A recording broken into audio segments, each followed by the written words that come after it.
So welcome to the session of Electric and Hybrid Vehicles, Module 1. In this session, we will be discussing about vehicle performance.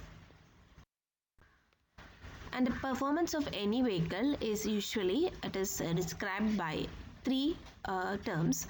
First one is a maximum cruising speed, then the gradability and the acceleration performance. So we'll see one by one what is this maximum speed, gradability and acceleration performance.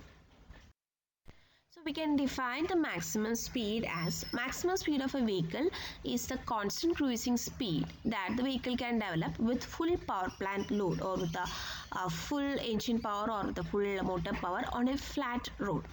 And for calculating this maximum speed, what we do is that we'll write the basic equation for the total tractive force, that is Ft is equal to FRR plus FAD plus FHC plus FA, where FRR is the force due to rolling resistance, FAD is the force due to aerodynamic drag, and FHC is the hill climbing force, and FA is the acceleration force. But we have said in the definition that it is a constant cruising speed, so we can take this Fa equal to 0 and is calculated on a flat road. That means mg sin alpha or that hill climbing force is equal to 0. So in this equation, the remaining terms are FRR as well as FAD. So these two forces will be 0. So we can write Ft is equal to FRR, which is our mg mu rr cos alpha, plus FAD, which is half into rho into CD A V square. And we have seen that the total tractive force can be written in terms of the power plant torque as this is equal to TP into IG, that is the gear ratio of the transmission, into I naught, the gear ratio of the final drive, T eta T, the efficiency of the transmission, by the effective radius. So this is the expression for Ft that we have already seen. Okay. So now how can we find the maximum speed is that we are going to plot a graph between the tractive force versus this resistive force. This is together is called as a resistive force, and from there we will find the maximum speed. Okay.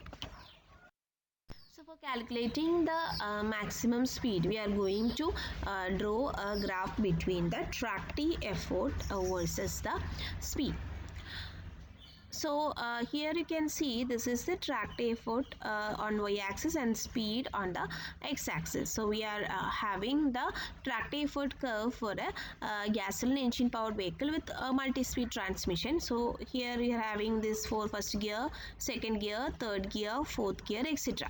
So that bold line shows a tractive effort cara, and this light line it shows a resistance on different grade or different inclination. Okay, so this is corresponding to 30 degree, this is corresponding to 25 degree, like that, and this is the line, resistance force line, which is corresponding to 0 degree. That means at this time this FHC that will be equal to 0.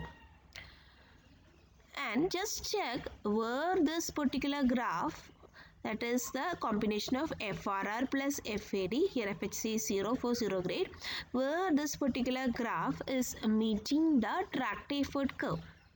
And corresponding to that, just bring the line to the x-axis and you can see this particular value will be the maximum speed. So for calculating the maximum speed, just draw the transmission cara, and from the transmission cara plot a line of FRR plus FAD, which is corresponding to the resistance force at 0 grade, and just check where this point is meeting the transmission cara. Just extrapolate it to the x-axis, you will be getting the maximum speed. Now this is for the case of a motor. We know motor, this is a transmission cara. The same procedure is repeated for this also.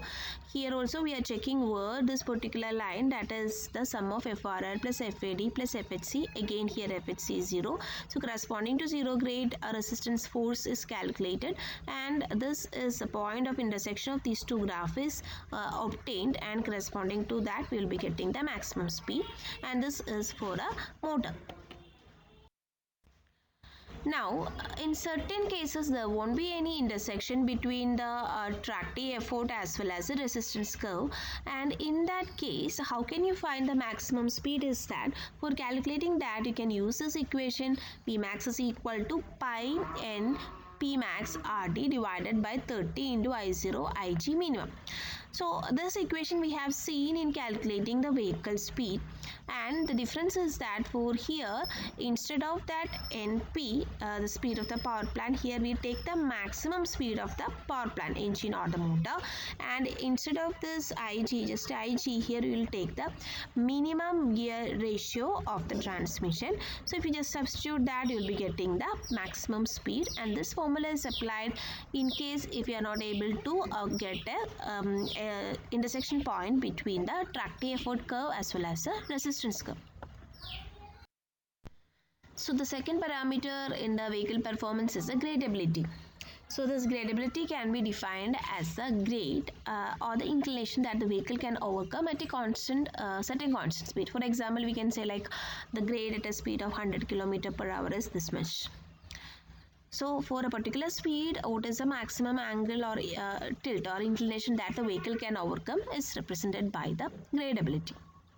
And for calculating gradability also we are using the same, our basic equation, Ft is equal to FRR plus FAD plus FHC plus FA. But here we are calculating it for a constant speed. So if we can take this Fa is equal to 0. So the remaining forces are FRR, which is mg mu RR into cos alpha. Here instead of mu RR we are going with the expression FR. The same thing as FR or mu RR is same as the coefficient of rolling resistance. And actually a cos alpha is there, but here for simplicity we are assuming that this grade is less, grade is there but grade is less, so that we can approximately take cos alpha is equal to 1. We will see the other case also when the grade is large, but for now we are taking this inclination as a very small one, so cos alpha approximately equal to 1 plus this FAD, which is half rho into CD into AF into V squared, plus this FHC, which is equal to mg sin alpha. So again we are writing this equation, and from for finding the gradability, we are going to equate the tractive force expression, which we have already there, with the resistive forces. Okay, so here we are going to find the value of sin alpha, because sin alpha represents our gradability. Term gradability is represented by sin alpha, which represents that inclination or the slope. So for finding the sin alpha from this expression, we are just taking these terms and these terms to the this side. So this becomes this tractive force minus the resistive force minus the aerodynamic resistive force divided by, there is an mg associated with the sin alpha, so by mg. So you will be getting the value of sin alpha.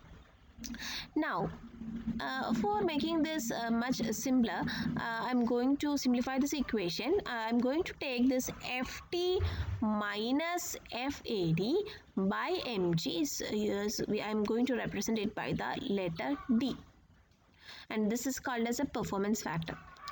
So I am going to represent this Ft minus Fad by mg, that is this minus this by mg in this expression by the term D.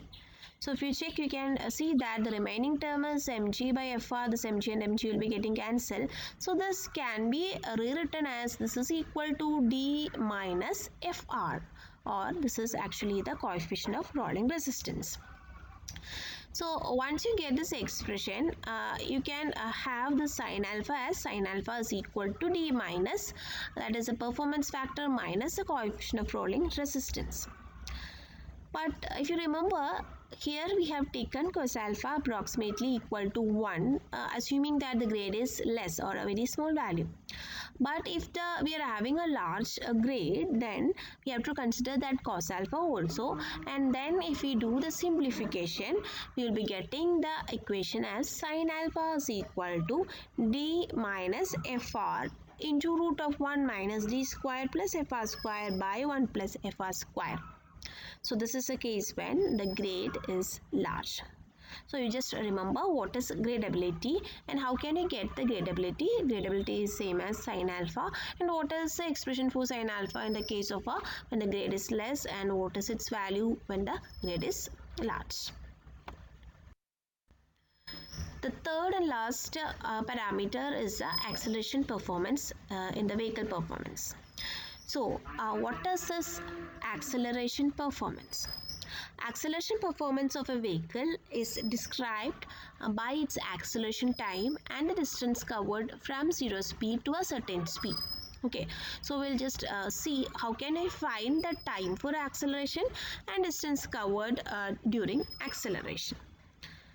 So for that, if we start from the basic equation, we have the acceleration is equal to dv by dt, and if you remember, we have the expression ft is equal to frr plus fad plus fhc plus we are having m delta into dv by dt, and from that equation we'll be having dv by dt is equal to ft minus frr minus fad by m into delta. So delta is called as a mass factor, and this is written by, or this is obtained as 1 plus sigma j rotational by m into rd square. And so from this expression, if you substitute ft as this thing, frr as this thing, fad as this thing, and if you just divide by m and delta, this expression can be, if you simplify this expression by just substituting ft minus fad by this mg by the term d, like that we have substituted in the case of gradability, you will be getting the remaining terms as this is equal to, acceleration is equal to g, that is acceleration due to gravity, by delta, which is the mass factor, into d, which is the performance factor, minus fr, which is the coefficient of rolling resistance. Okay, so this can be simplified and written like this: acceleration. Now, if you have a plot, if you plot between this acceleration and the vehicle speed, you can see that this graph is having almost the same shape as that of the tractive force, because it is proportional to tractive force. So you can see it is having almost the same shape as a tractive force for engine as well as the motor. Only thing is that here the value will be different. So here y-axis shows the acceleration meter per second square, and this shows the vehicle speed. Here this is for the engine and this is for the motor. So for finding the acceleration performance, we have seen that by acceleration performance we meant the acceleration time and the distance covered during acceleration. So for that we are again using the same expression that we have seen in the previous slide. A is equal to dv by dt, which is this expression. So to get the time for acceleration from this, we are just taking this t term to one side, and we are taking all the remaining term to the other side. So you can see that this ta will be equal to m delta into dv divided by this whole expression. So you can see this is ft minus this is frr minus this is fad, and this will be dt, and to get the time for acceleration we have to integrate it from the velocity v1 to v2 through which it is accelerating. Okay, so once you get the dt from this expression, just integrate from v1 to v2, you will be getting what is the acceleration time. Similarly, for finding the distance covered during the acceleration, once you get the time for acceleration, we know that the distance is equal to the velocity into time. So, if you just multiply this expression, that you are getting it as a time, that if you multiply with the velocity, and then if you are doing the integration, you will be getting the value of distance covered during the acceleration. And this is a graph showing the acceleration time versus the vehicle speed and the acceleration distance versus the vehicle speed. Just a graph to show this variations. Similarly, this is for a engine, and this is for, you can see a smooth curve for a motor. So by vehicle performance we mean the maximum speed, the terms maximum speed, gradability, as well as the acceleration performance. In the acceleration performance we have to check what is the time for acceleration and distance covered during acceleration.